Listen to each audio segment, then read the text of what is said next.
Hey everyone, I'm posting here because I'm at a crossroads, and I don't know what to do next. This is going to be long, so bear with me. I've been married to Sarah for 8 years now, and up until a few months ago, I thought everything was perfect. We have 2 kids, both under 10, and we've built a pretty stable life together. We're both in our 30s now, and for the most part, life was pretty typical: work, kids, the occasional date night. I thought we were in a good place. I thought I was in a good place. But lately I've been feeling like something's off. You know that gut feeling? Like when you just know something's wrong, but can't quite put your finger on it. That's how I've felt for months. It started small. First, Sarah started being a little more distant. She'd always been the social one, going out with friends, organizing family events, but it started to feel like she was choosing other things over spending time with me. I'd get home from work, and she'd be on her phone, texting or scrolling, and barely look up.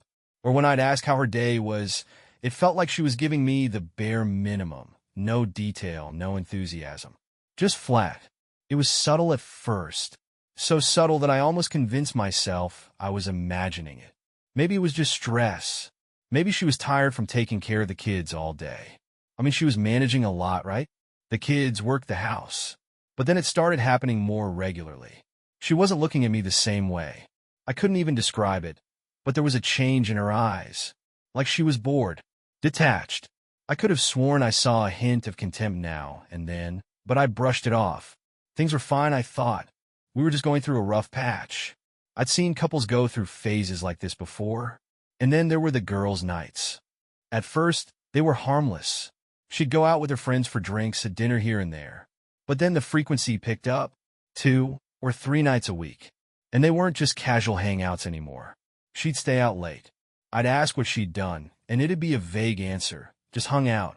Nothing special. She started coming home a little more disheveled than usual. Her makeup smudged, her clothes not quite as fresh as they'd been when she left. But still, I pushed it all aside. But something in me shifted. Something clicked in my gut. I didn't know what was happening, but it felt like I was losing her.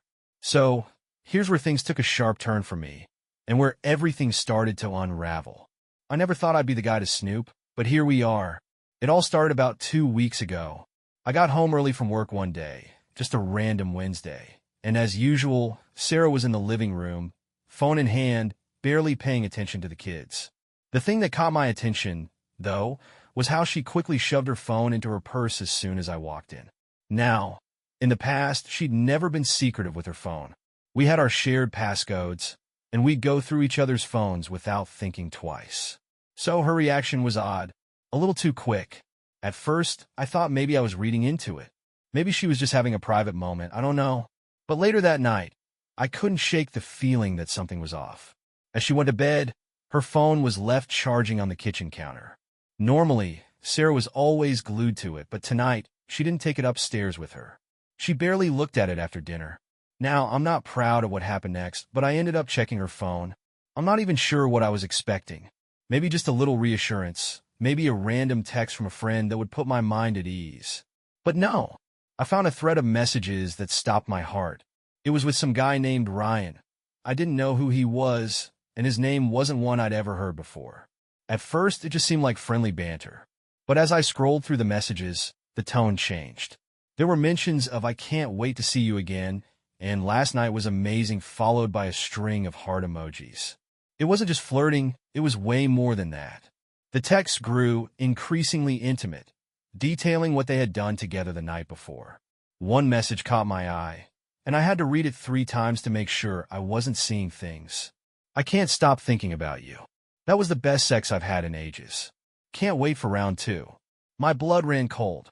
I couldn't breathe. It was like my whole world came crashing down around me. I was shaking, barely able to hold onto the phone. My wife, the woman I'd built my life with, the woman I trusted more than anyone, had been cheating on me. For how long? Who knows? But I was staring at the evidence in front of me. My mind raced. I couldn't think straight. I closed the phone and set it back down on the counter, almost in a daze. It didn't feel real. But it was. This wasn't a misunderstanding or a bad joke. It was betrayal. Her betrayal. I stayed up the whole night, wrestling with what to do. Do I confront her right away? Do I wait until she gets home? Or do I just let this all slide and pretend like nothing happened? But how could I? How could I ignore this? I knew what I had to do, but I wasn't ready for what would happen next. I spent the entire night lying awake, staring at the ceiling, going over everything in my mind. I couldn't believe it. I just couldn't. But no matter how many times I looked at those messages, it was still there, staring me in the face. Proof that Sarah had been sleeping with someone else. I couldn't shake it off. I couldn't ignore it. By morning, I had made up my mind. I wasn't going to let this slide. I needed to confront her, but I wasn't sure how to do it. I didn't want to start screaming at her or doing something I'd regret, but I couldn't let her get away with this either. When she finally came downstairs, she was her usual self, distracted, distant. She kissed me on the cheek as she grabbed her coffee, barely making eye contact. It hit me again. This woman, who I thought was my partner, was living a lie. I had this overwhelming urge to just throw it all in her face, but I held back. I had to remain calm. "Hey," I said, my voice a little shaky but firm. "We need to talk."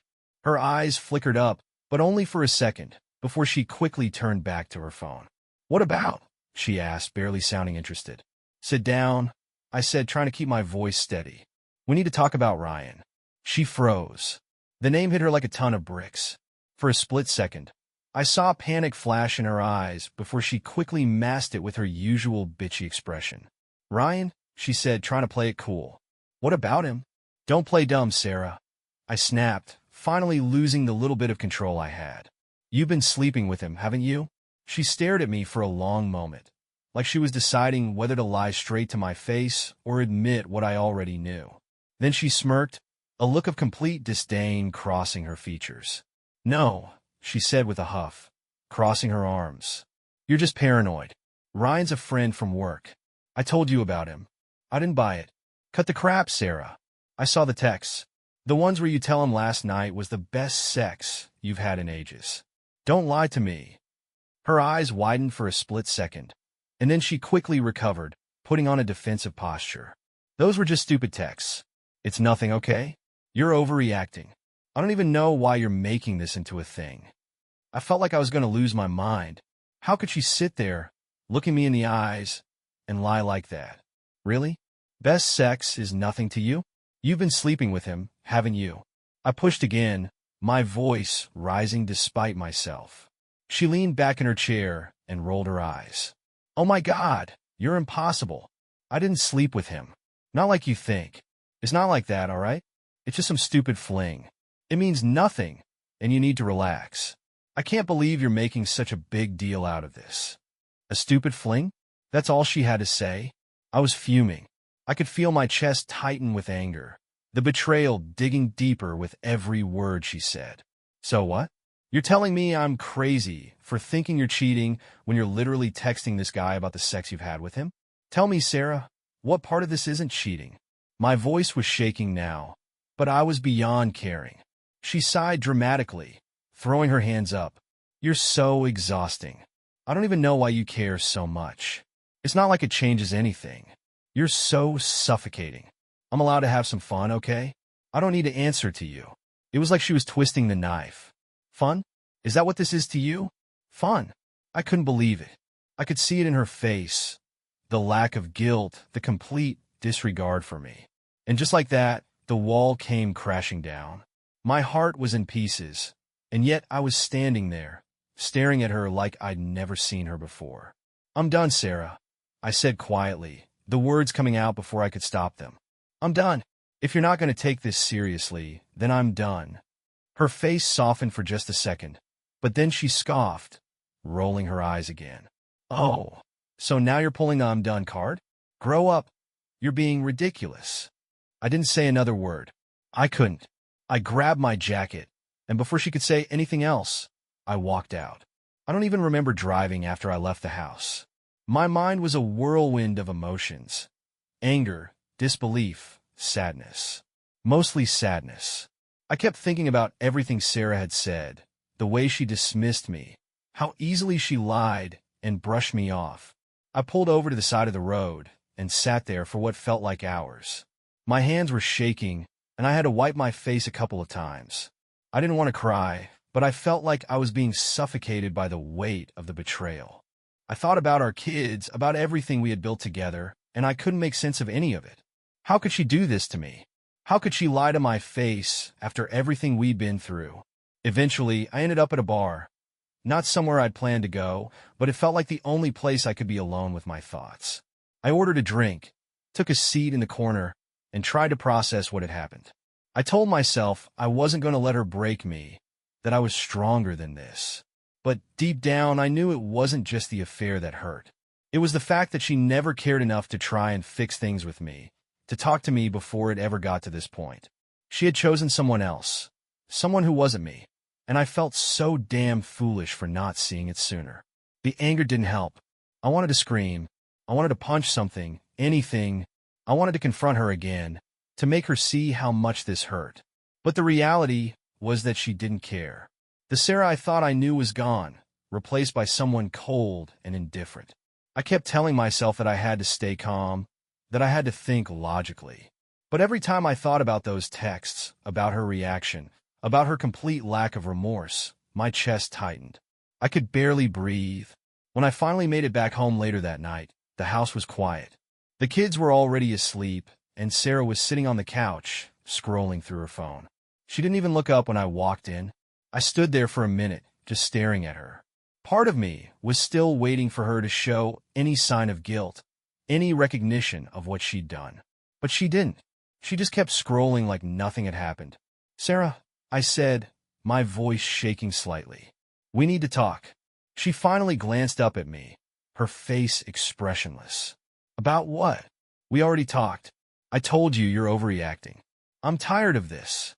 That was it. The final straw. I couldn't keep going in circles with her. The sadness, the anger, it was all becoming too much. "I can't do this anymore," I said, my voice much quieter than I wanted it to be. "I can't pretend that this is just some stupid thing that doesn't matter. You lied to me. You've been having sex with him, and you act like it's no big deal." "Well, it is. It matters, and I matter. But clearly, I don't to you." She rolled her eyes again. "I told you it's not like that. You're twisting everything." I couldn't believe she was still lying. I caught her red-handed, and she was still in denial. "Don't you dare tell me I'm twisting things. I saw the messages. You slept with him. Don't act like I'm the crazy one here." She sighed and put her phone down, finally giving me the attention I had been craving, though it was far from the kind I wanted. "I'm not going to keep arguing with you about this. If you can't accept that I need space, then maybe this whole thing is pointless. Maybe we're pointless." And that was when it hit me. She didn't care. She was done with this marriage, and she wasn't even trying to hide it anymore. I didn't say anything else. I didn't know what else to say. I just turned and walked out again, leaving her sitting there. This time, though, I didn't go to the bar. I just drove. I didn't know where I was going, but I couldn't stay there anymore. I couldn't be in the same house as her while she acted like nothing was wrong. I spent the next few days in a haze. My brain was overloaded with emotions, none of them making much sense. One moment I was angry and wanted to rip into Sarah for what she had done. The next I was just sad, completely gutted by the fact that the woman I loved had so easily torn us apart. It wasn't just the affair that hurt. It was the lies, the deceit, the complete lack of respect she had shown me. And the worst part? The fact that I didn't even recognize her anymore. The woman I had built my life with, the woman I thought was my partner in everything, was gone. All I had left was a stranger sitting in our house, texting some guy she was screwing behind my back. After that night, I knew I couldn't keep living like this. I couldn't pretend that everything was fine, that we could go back to the way things were. The trust was shattered, and once that was gone, there was no going back. I'd been blindsided by betrayal, and there was no way I could just forgive her and move forward like it was nothing. But at the same time, I still didn't know what to do. I had so many questions. Was she just going to keep lying to me? Was there any chance of salvaging this?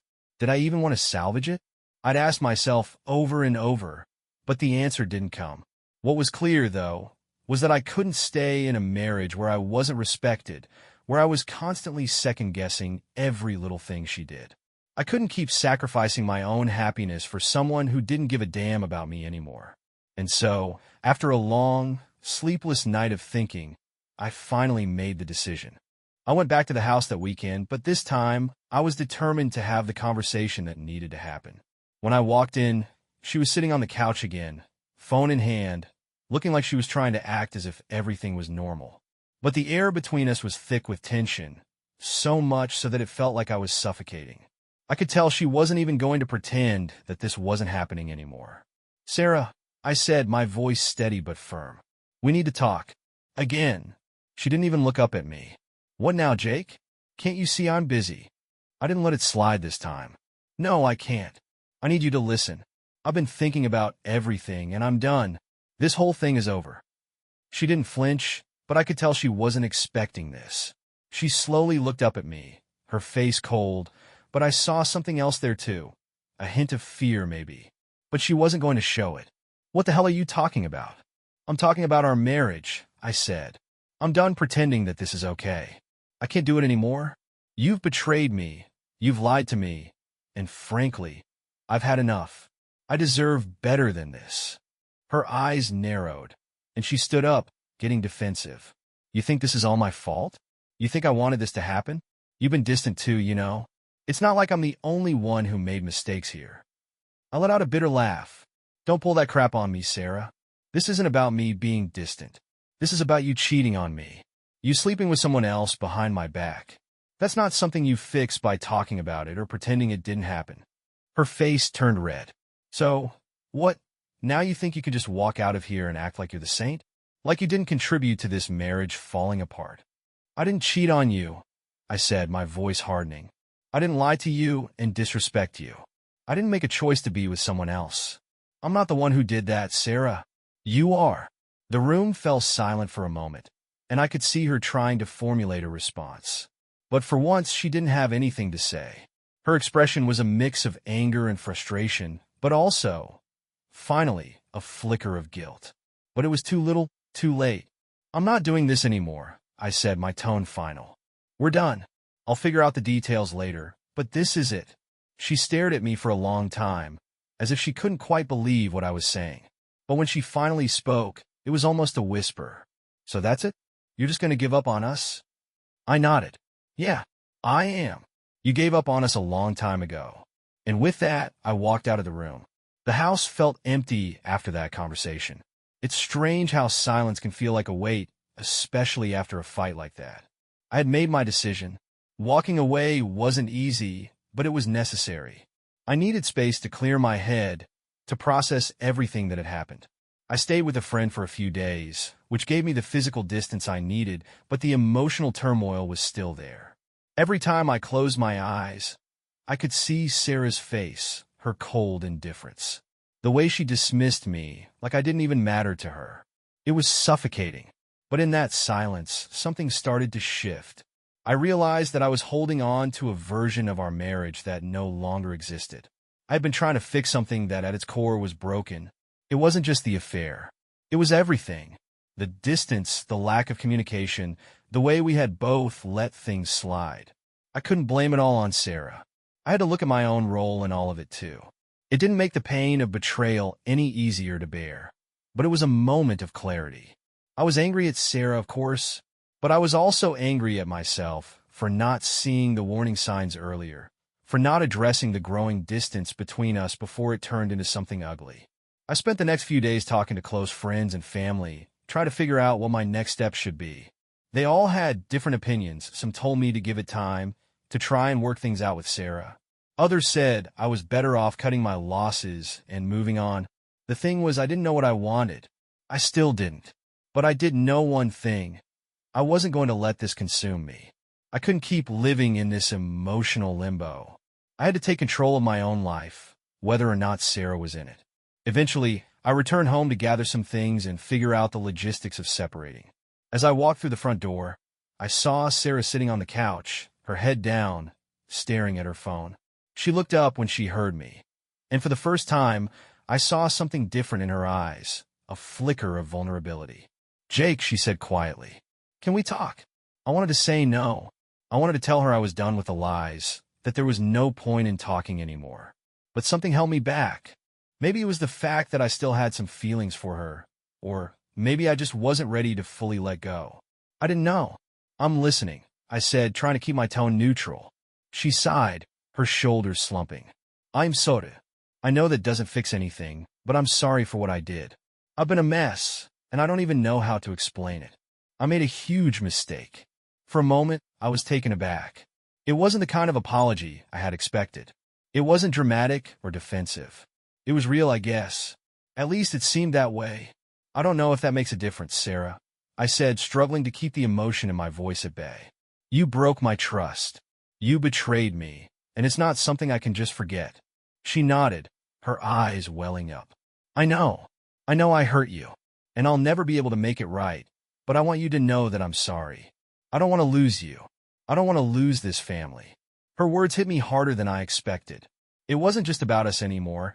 It was about the life we had built together, the future that we had dreamed about. And while I wasn't sure if we could ever get that back, I couldn't ignore the part of me that still wanted it. But the reality was that the damage had been done. I couldn't just go back to being the person who trusted her without question. I couldn't pretend that everything was okay. I don't know what to say, Sarah, I replied, my voice faltering. I want to believe you, I really do. But trust is something that takes time to rebuild. And I'm not sure we can go back to what we were. She looked down, her face contorting with a mix of regret and sorrow. I understand, she whispered. I don't expect things to go back to normal. I just wanted you to know that I'm sorry. It was the closest thing to an apology that I'd ever gotten from her, but it still didn't feel like enough. Maybe we need time apart, I said, finally coming to a conclusion. I need space, Sarah. I need to figure out who I am without you in my life for a little while. She didn't argue. She just nodded. Okay, I get it. I'll leave for a while if that's what you want. The days after Sarah left the house were some of the hardest. I never realized how much of my identity had been tied to being her husband. It felt like I was floating, disconnected from everything, work, friends, even myself. There was a part of me that still wanted to go back to how things used to be. I missed her. I missed the family we had built. But the reality of what had happened, the betrayal, the lies, the years of neglect, kept me awake at night.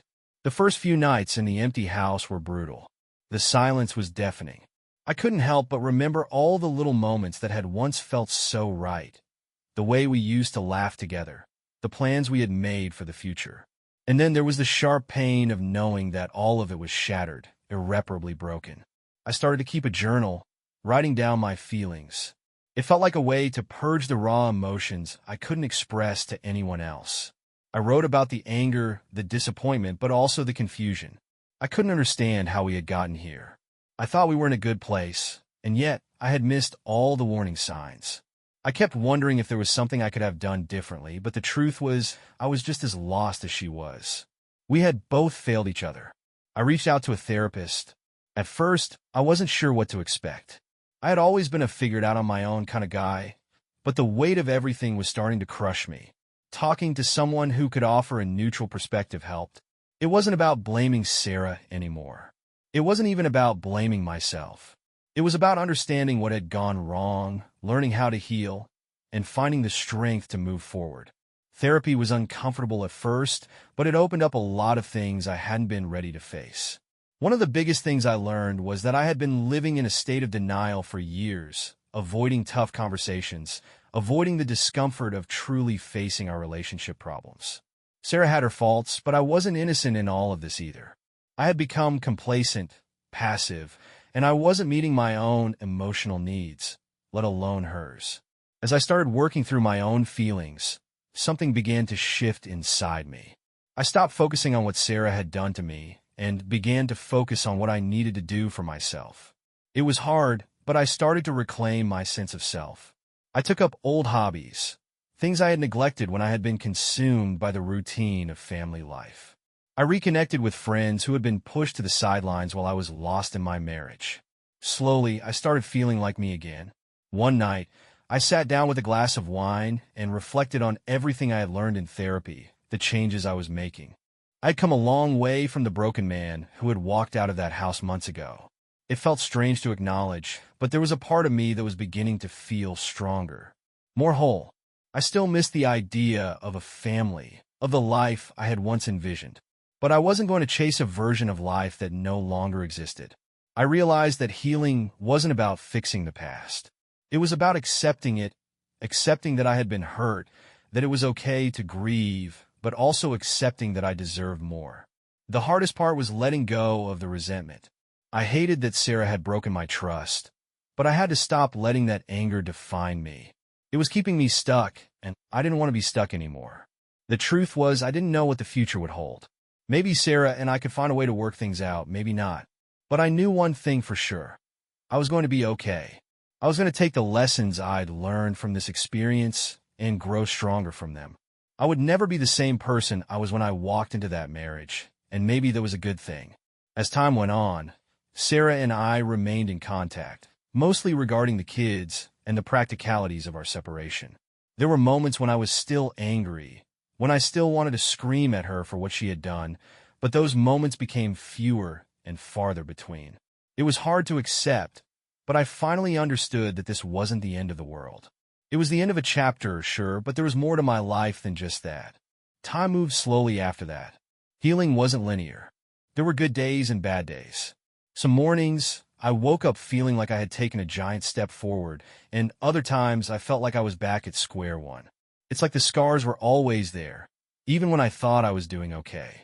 They didn't heal overnight, and some of them still stung, but I was beginning to understand that healing didn't mean forgetting. It meant learning to live with the pain without letting it control me. One of the most surprising things to me during this time was how much I started to appreciate the small victories. A good night's sleep, a conversation with a friend that made me laugh. I hadn't realized how much I had neglected those simple joys before. The weight of my previous life had clouded everything, and I had spent so much energy focusing on what was wrong that I had forgotten to notice what was right. I started exercising more, not because I thought I had to, but because it helped clear my mind. The first few runs were brutal. My body was stiff from years of neglect, and my mind was still full of noise. But as I kept going, I began to feel lighter.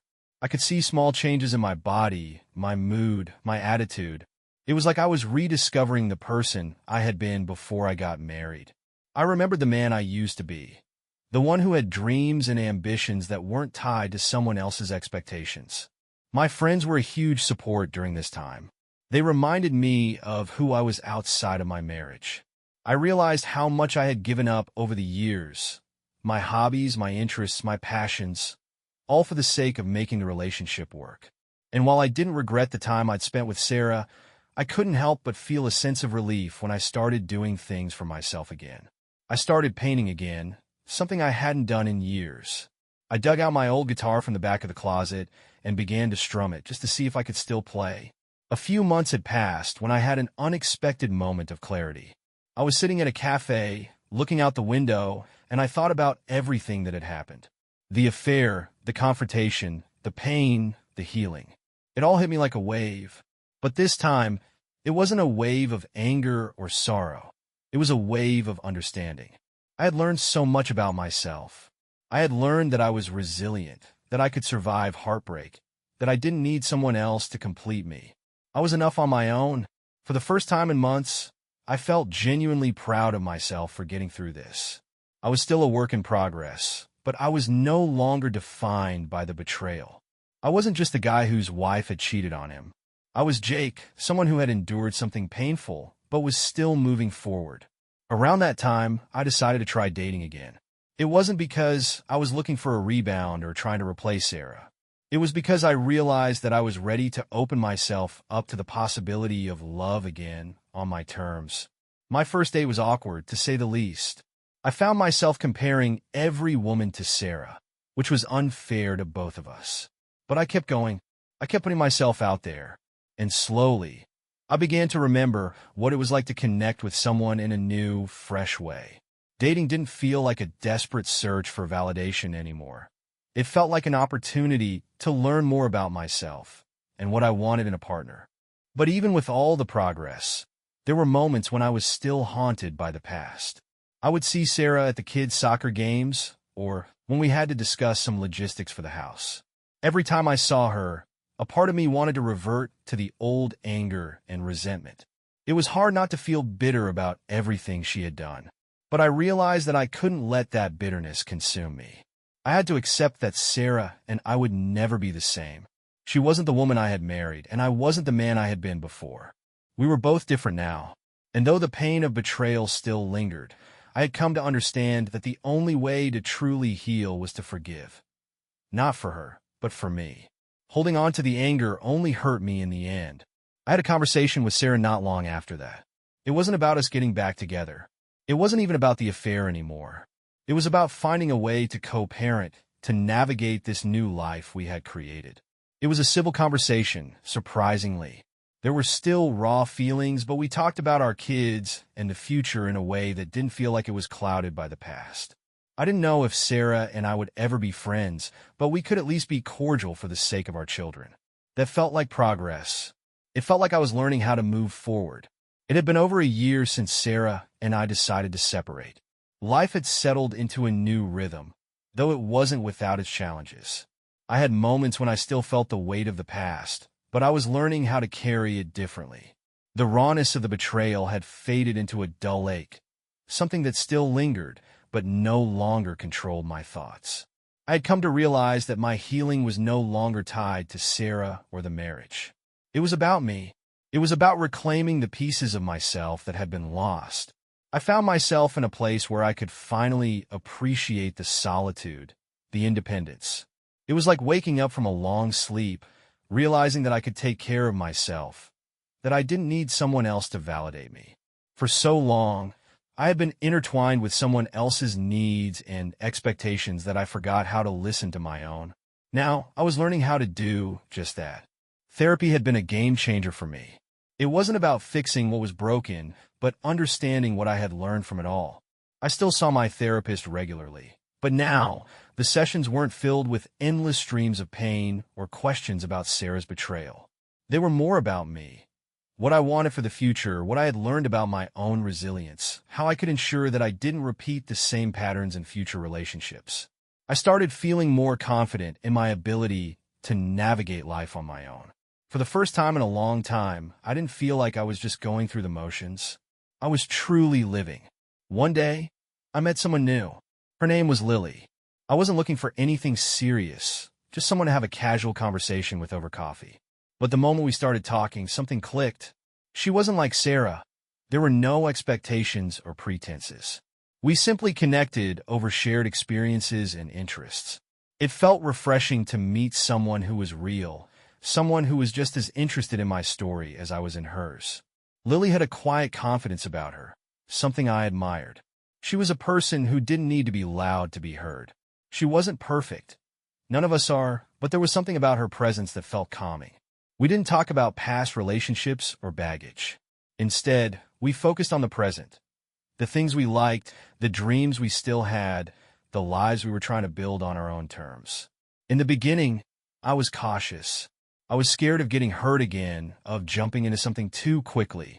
But with Lily, things felt different. I allowed myself to be vulnerable, to open up in a way I hadn't in a long time. It wasn't about replacing Sarah. It wasn't about finding a perfect partner.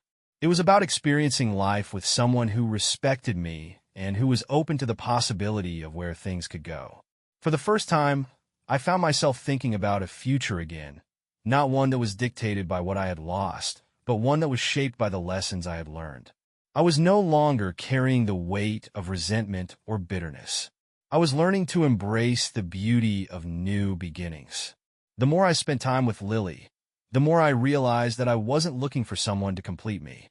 I was looking for someone who would complement me, someone who would meet me where I was and grow alongside me. I had learned that love didn't need to be a dependency. It could be a partnership, something where both people were strong on their own, but stronger together. As the months passed, I found myself feeling more grounded, more hopeful. I wasn't the man I had been when I first discovered Sarah's affair, and I wasn't the man I had been when I walked out of that house. I was someone new, someone who had learned to forgive, not just others, but myself. And that, I realized, was the most important lesson of all. Healing wasn't about fixing what was broken. It was about learning to accept the scars and understanding that they were a part of who I had become. The past didn't define me anymore. I defined myself. Life, in some strange way, had begun to feel normal again. I had learned to live with the discomfort of change. The house that used to feel so empty now felt like a space I could make my own. Sure, I missed the family dinners and the constant buzz of daily life with Sarah, but there was a quiet peace in the space I had carved out for myself. I'd started redeveloping my friendships, something I hadn't realized I'd neglected during the course of my marriage. I had become so focused on Sarah, on the kids, on the daily grind, that I had let the relationships that used to define me slowly fade away. But now it was different. I had the time and emotional energy to spend with friends I hadn't seen in years.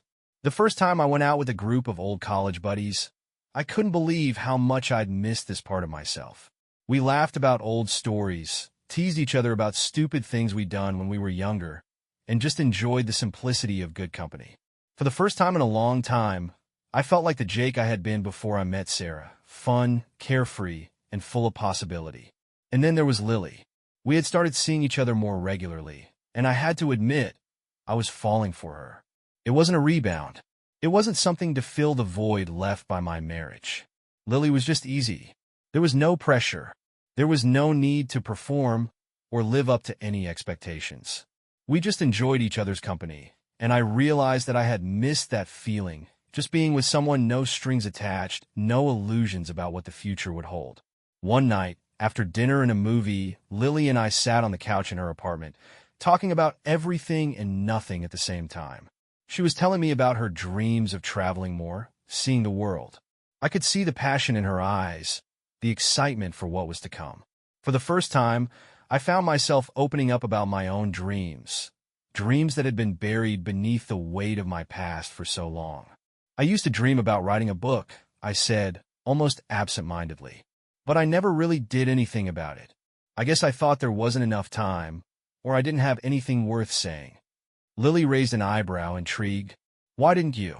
I shrugged, unsure of how to answer. I don't know. Life just got in the way. I got so focused on just surviving and holding everything together that I stopped thinking about what I actually wanted. She smiled gently, nudging me. You're allowed to have dreams, you know. It's never too late to start. That simple comment hit me harder than I expected. I realized she was right. I had been living in survival mode for so long that I had forgotten to dream, to think about what I wanted beyond just getting through each day. In that moment, I understood that I needed to start dreaming again. I needed to focus on my own desires, not just as a father, not just as a man who had been betrayed, but as Jake. The next few weeks were a blur of inspiration. I started waking up earlier to write before work, jotting down thoughts, ideas, and fragments of stories that had been bouncing around in my head for years. It wasn't perfect, but it was mine. It was the first step towards something I had put off for too long. And then, one evening, I had a conversation with Sarah that changed everything. It had been a few weeks since Lily and I had that conversation about dreams. I was starting to see myself differently, not just as someone who was recovering from a painful past, but as someone who still had the potential to achieve great things on my own. I had taken the first steps toward a future that was uniquely mine. But then, of course, life had a way of throwing curveballs when you least expected them. I had picked up the kids one afternoon from their mom's place. The weather was warm, and we were planning to spend the afternoon at the park. As I walked to the door, I noticed Sarah standing on the porch, looking a bit out of place. She was always so composed, so guarded, but this time her posture seemed different. She wasn't fidgeting with her phone or rushing to get back inside. She smiled when she saw me, but there was something in her eyes, something that told me she wanted to say something important. Hey, Jake, she said softly. Can we talk for a minute? My stomach tightened. I hadn't had a real conversation with Sarah in a while. Since the separation, we'd only communicated about the kids or household logistics. I didn't know what to expect, but I knew it was going to be emotional, and I wasn't sure if I was ready. Sure, I said, trying to keep my voice steady. What's up? We walked to the edge of the porch where there was a bench. She motioned for me to sit, and we both did, though there was a noticeable gap between us. For a moment, she just stared at her hands, twisting a ring around her finger. I've been thinking about everything, she said, her voice small. About us, about the kids, about what happened. I know I messed up, Jake. I know I hurt you. I can't take that back, and I don't expect you to forgive me. But I've been carrying it all this time, and I feel like I need to say something. I took a deep breath, trying to keep my emotions in check. Sarah, what are you saying? I'm sorry, she said, finally meeting my eyes. I'm really sorry for everything. The affair, the lies, how I treated you. I was selfish, and I made decisions that hurt not only you, but our whole family. I can't fix it, but I need you to know that I understand the damage I've done. Her words weren't as shocking as I'd expected. I'd heard apologies from her before. Empty ones, full of excuses, full of blame, shifted onto the circumstances of our lives. But this time it felt different. There was a vulnerability in her voice that I hadn't heard in a long time. I wanted to scream. I wanted to ask how she could do this to me, to us. But as I looked at her, I didn't feel anger. Not the way I thought I would. I felt tired. I had been angry for so long, but I realized that holding on to that anger wasn't doing me any good. It wasn't changing anything. I don't know if I can forgive you, Sarah, I said, my voice steady but filled with the weight of the truth. But I appreciate you saying that. I needed to hear it. She nodded, tears welling in her eyes. I don't expect you to forgive me right away. I don't even know if it's possible. I just wanted you to know that I see what I've done, and I'm sorry. Truly. I sat there in silence, processing her words. It wasn't what I thought I'd hear. It wasn't some grand excuse or blame shifting. It was a genuine acknowledgement of the pain she'd caused. But it didn't change anything. The trust had been broken, and the damage had been done. I wasn't sure I could ever look at Sarah the same way again. But what hit me the hardest was the realization that I didn't need to hold on to the anger anymore. I didn't need to keep carrying that weight because it was exhausting. I could let go of the past. Not for her, but for me. Sarah, I said after a long pause, I'm glad you said that. I don't know what the future looks like for us, or for the kids, but I'm learning to move forward. I'm not the same guy I was a year ago, and I'm not going to be dragged back into the past. She nodded slowly. I understand. I just wanted to make sure you knew. I regret everything. I've spent a lot of time thinking about it. Yeah, I said, my voice softening. I've spent a lot of time thinking about it, too. But I'm done with the past, Sarah. I can't keep living in it.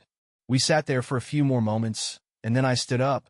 I should get the kids home, I said, forcing a smile. But thank you for saying what you did. I didn't wait for her to respond. I walked back to the car where the kids were waiting, and as I drove them home, I thought about everything we had just talked about. I didn't feel the need to fix things with Sarah. I didn't feel the need to make it all right. What mattered now was my own journey and the kids. The drive home was quiet. The kids were chatting excitedly about their day at their mom's, oblivious to the emotional exchange I'd just had with Sarah.